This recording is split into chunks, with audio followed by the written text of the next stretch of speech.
Hello everyone! Today the Bookworms are going to be reading A Garden for a Groundhog, written and illustrated by Lorna Ballian. Let's get into the book. The O'Learys had a bit of a farm, a small cottage for the two of them and their cat, a tiny shed for the goat, the lamb, and 2 chickens, and a tidy little garden with an apple tree. It wasn't much of a farm, but it was big enough, and it belonged to them. There was also a groundhog. He didn't belong to anyone, just himself. He lived in a burrow under the apple tree. Mrs. O'Leary spent the winter spinning and knitting and cooking delicious meals from the food they had grown in the garden the summer before. They ate zucchini squash soup with egg dumplings, zucchini bread with goat cheese and pickled beets, zucchini casserole with potatoes, peas, and beans, zucchini salad with yogurt, cabbage, and tomatoes, and zucchini carrot cake.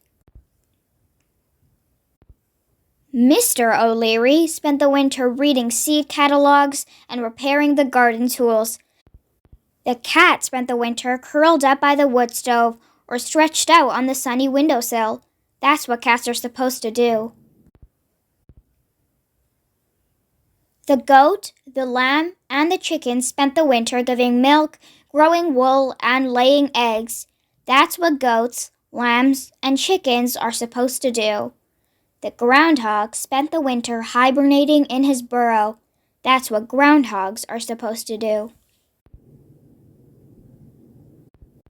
Along about February, everyone began feeling restless. Mrs. O'Leary had used up all of the wool. Mr. O'Leary had ordered the garden seeds. The cat dreamed of chasing mice in the fields.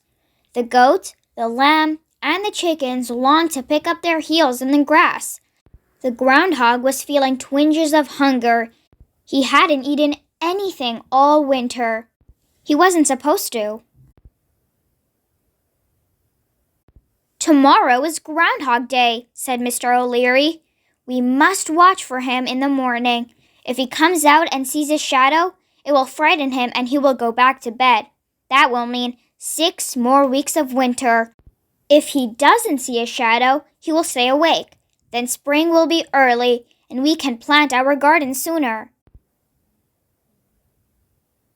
Such foolishness! When the groundhog comes out of his hole, it's only to see if we have planted anything yet. All of our work. He ate more from our garden last summer than we did, said Mrs. O'Leary. That's what groundhogs are supposed to do, my dear. They eat all summer so they can sleep all winter. We must allow him some food in exchange for his help in forecasting the weather.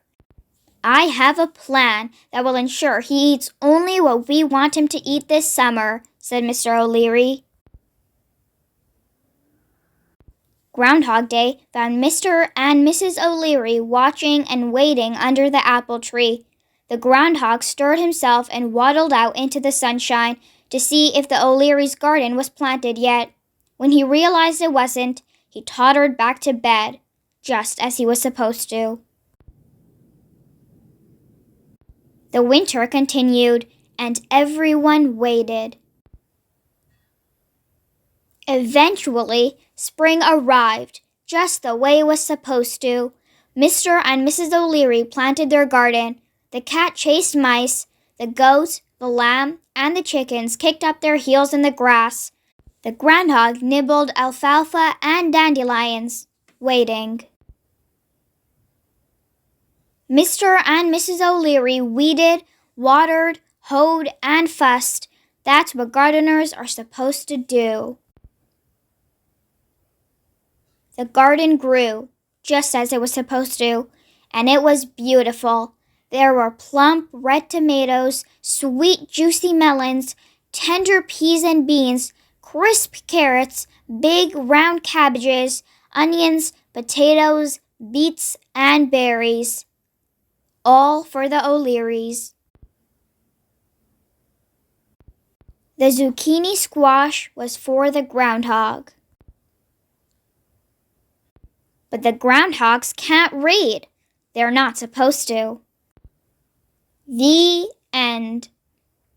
That's it for today, everyone. I hope you guys enjoyed. For more read-alongs like these, don't forget to subscribe. If you enjoyed the book, give it a big thumbs up and share it with a friend. Don't forget to join us every day for a new video with a fun read-along. I'll see you guys next time. Bye!